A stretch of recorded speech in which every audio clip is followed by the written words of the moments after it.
L'Éthiopie veut réprimer les discours haineux et la désinformation. Le Parlement vient d'adopter une loi à cet effet. Les défenseurs des droits humains créent une restriction de la liberté d'expression.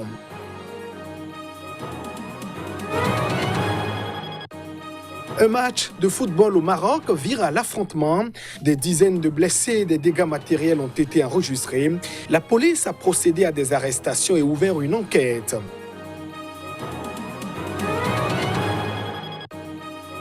Et puis, le malheur semble s'abattre sur le Zimbabwe. Le pays est confronté à une terrible sécheresse. Il y a quelques mois, le passage d'un typhon avait occasionné des inondations dans plusieurs villes. Voilà pour le sommaire de cette édition. Merci de nous choisir pour vous informer. L'Éthiopie renforce sa législation. Le Parlement vient d'adopter une loi contre les discours de haine et puis la désinformation. Le pays, à travers ces dispositions, prévoit de lourdes amendes et des peines d'emprisonnement. Les associations de défense des droits humains craignent un recul de la liberté d'expression. 300 parlementaires éthiopiens ont voté en faveur de la loi contre les discours de haine et la désinformation, 23 contre et 2 se sont abstenus. Le texte définit comme haineux des propos qui alimentent la discrimination contre des individus ou des groupes sur la base de leur nationalité, leur appartenance ethnique et religieuse, leur sexe ou leur handicap. Les peines pour la propagation de telles déclarations comprennent des amendes pouvant aller jusqu'à environ 2 870 € et des peines de prison jusqu'à 2 ans. Cette peine de prison peut être portée à 5 ans lorsque le discours de haine ou la désinformation aboutit à une attaque contre des individus ou des groupes. Selon les parlementaires, il était nécessaire de légiférer contre les discours de haine car ils ont été jugés partiellement responsables de l'augmentation des violences ethniques dans le pays. Et les tensions devraient s'accroître à l'approche des élections prévues en août prochain. Des experts étrangers avaient exprimé des craintes similaires en décembre à propos de la version initiale du texte. La loi adoptée jeudi apparaît largement inchangée par rapport à la version critiquée. L'organisation Human Rights Watch avait elle aussi averti en décembre que la loi pourrait être utilisée pour cibler des personnes échangeant des contenus ou des messages sur Internet. Le Premier ministre éthiopien Abiy Ahmed, prix Nobel de la paix 2019, a été salué pour ses réformes en faveur d'une plus grande ouverture en matière politique et médiatique. Mais ses détracteurs l'accusent d'avoir des tendances autoritaires et notamment d'emprisonner ses opposants. Et en Algérie, les journalistes vivent un sale temps. Anis Rahmani, le puissant patron d'ENA, le premier groupe de médias privés algériens, réputé proche de l'ancien président Abdelaziz Bouteflika, a été arrêté ce mercredi par la gendarmerie pour corruption, a-t-on appris de sources sécuritaires. Il doit donc être présenté au procureur de la République. Il a été arrêté hier pour des faits de corruption. Il est en garde à vue. La nouvelle a fait le tour de toute l'Algérie. Anis Rahmani, un journaliste de 49 ans, est accusé d'infraction à la législation de change, chantage pour l'obstruction d'avantages inclus, abus de pouvoir et détention de comptes bancaires à l'étranger. Tout ceci à la une de plusieurs médias privés algériens. La presse algérienne a fait état de plusieurs plaintes pour diffamation visant Rahmani, réputé proche de l'ancien président Abdelaziz Bouteflika. En décembre, Anis Rahmani et un journaliste d'Ennaha ont été condamnés à 6 mois de prison ferme pour offense et diffamation à l'encontre du général à la retraite Hossein Ben Hadid, qui était à l'époque en prison. Et lundi, un tribunal d'Alger a condamné Ennaha TV à verser une amende à l'ancien chef de la délégation olympique algérienne aux Jeux olympiques de Rio de Janeiro 2016, Ama Brahmia, et à sa famille pour diffamation. Ennaha TV, née en 2016, est une chaîne d'information d'envergure nationale qui diffuse en continu. Elle revendique le titre de première chaîne d'information en Algérie. Anis Rahmani, patron d'Ennaha, premier groupe de médias privés algériens, a été présenté jeudi au procureur de la République. Et situation quasi identique en Somalie où les journalistes travaillent la peur au ventre. Ils sont constamment sous la menace des attentats djihadistes, des pressions politiques et des arrestations de la police. Une situation que dénonce Amnesty International. Les journalistes de la Somalie sont confrontés de longue date à la fois à la violence des insurgés islamistes Shebab et aux restrictions draconiennes à la liberté d'information imposées par les autorités. Cette situation s'est encore aggravée selon l'Organisation de défense des droits humains, Amnesty International, qui a publié un rapport. Ce dernier, intitulé « Nous vivons dans une peur perpétuelle », détaille une détérioration dramatique de la liberté de la presse. L'ONG affirme qu'une recrudescence des attaques violentes, des menaces, du harcèlement et de l'intimidation des travailleurs des médias font de la Somalie un des pays les plus dangereux au monde pour les journalistes. Amnesty appelle donc les autorités somaliennes à réagir. Mais les autorités balaient du revers de la main ces accusations.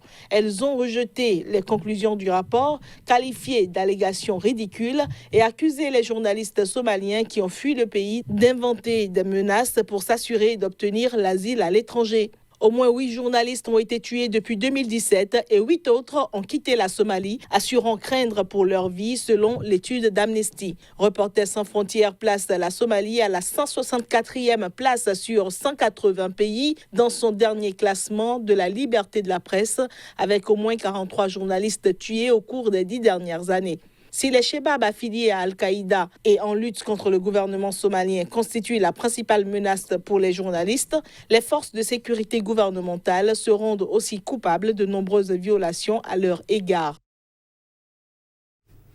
De nombreux combats ont opposé des camps rivaux libyens au sud de Tripoli ce jeudi. Ceci en dépit de l'adoption, la veille d'une résolution du Conseil de sécurité de l'Organisation des Nations Unies réclamant un cessez-le-feu durable. L'aéroport de Mitiga, le seul fonctionnel de la capitale, a annoncé la suspension des vols après la chute d'une roquette, tandis que des combats ont de nouveau éclaté au sud de Tripoli entre les troupes de Nia basées à Tripoli et celles du maréchal Khalifa Haftar. Des témoins ont entendu l'explosion de roquettes dans les régions de Al-Aqba, une zone agricole à une trentaine de kilomètres au sud du centre-ville. D'autres roquettes ont atterri dans des quartiers résidentiels, faisant des blessés selon les mêmes sources. Interrogé par l'AFP, le porte-parole des forces de Nia, reconnu par l'ONU, a confirmé des combats dans cette banlieue parsemée de fermes. Ce porte-parole a accusé les forces loyales au maréchal Khalifa Haftar d'avoir violé de nouveau la trêve fragile observée depuis le 12 janvier.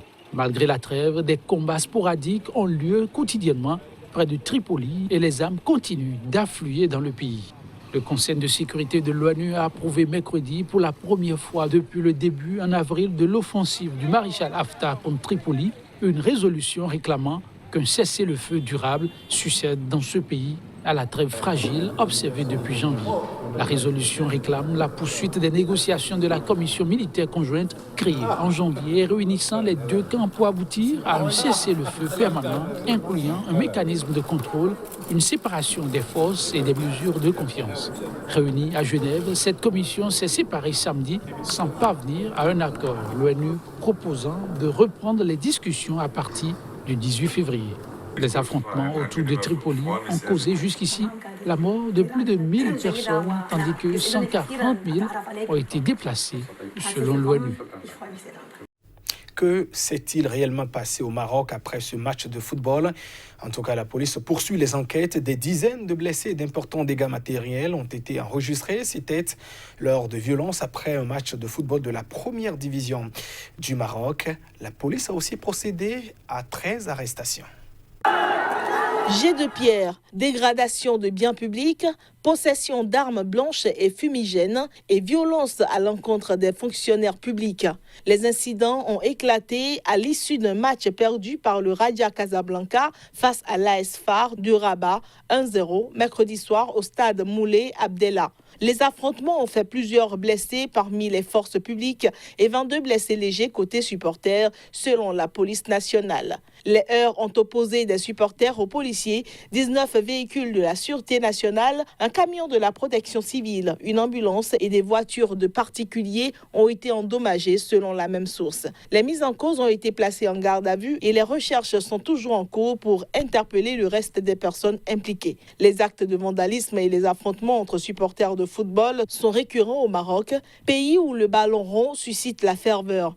Mais le classico entre le Raja et l'AS FAR est souvent le théâtre de troubles et d'échauffourées, tout comme le derby Raja-Wydad. Après la mort de 2 supporters début 2016, les autorités avaient dissous des groupes de fans pour lutter contre le hooliganisme et interdit tout signe distinctif comme les slogans, les banderoles dans les stades. En mars 2018, les autorités ont de nouveau autorisé la présence des ultras. Au Zimbabwe, le pays fait face à une sécheresse, d'ailleurs la pire enregistrée depuis au moins 35 ans. Le tarissement des eaux intervient donc après le cyclone Idal. Ce changement radical de décor est préjudiciable aux activités dans le pays. En l'espace de 10 mois, l'Est du Zimbabwe a été secoué par des phénomènes climatiques extrêmes. En mars 2019, le cyclone Idai a provoqué des inondations catastrophiques au Zimbabwe, au Mozambique et au Malawi voisins, faisant plus d'1 millier de morts, des millions de sinistrés et des dégâts considérables, notamment aux réserves alimentaires. Depuis 5 ans maintenant, toute la pointe sud du continent africain souffre d'un important déficit de pluie. Mais le Zimbabwe est de loin le pays le plus fragilisé par le changement climatique dans la région. La sécheresse s'ajoute à une liste inoxydable de difficultés économiques, à savoir inflation, pénurie de liquidités, d'essence, de médicaments, d'eau et d'électricité. La vie quotidienne a viré au cauchemar. Au total, 60% des 15 millions d'habitants du Zimbabwe sont actuellement en situation d'insécurité alimentaire. Faute de pluie suffisante, le barrage de Kariba, principale source d'électricité de la Zambie et du Zimbabwe, devrait fonctionner à seulement 25% de sa capacité en 2020. Sans surprise donc, les deux pays vivent au rythme des longues coupures d'électricité. Des délestages aux conséquences économiques catastrophiques, notamment au sud-ouest, où des touristes du monde entier se pressent pour admirer les chutes du lac Victoria. En plus des problèmes d'électricité, l'industrie touristique pâtit d'une récente publicité dont elle se serait grandement passée. Une vidéo tournée en septembre par un inconnu face à des chutes du lac Victoria, visiblement quasi à sec, a fait le buzz. La vidéo ne reflétait pourtant qu'une partie de la réalité. Mesdames, Messieurs, ainsi prend fin cette édition. Merci à vous de l'avoir suivi. Restez fidèles au programme de votre télévision CK TV. Au revoir.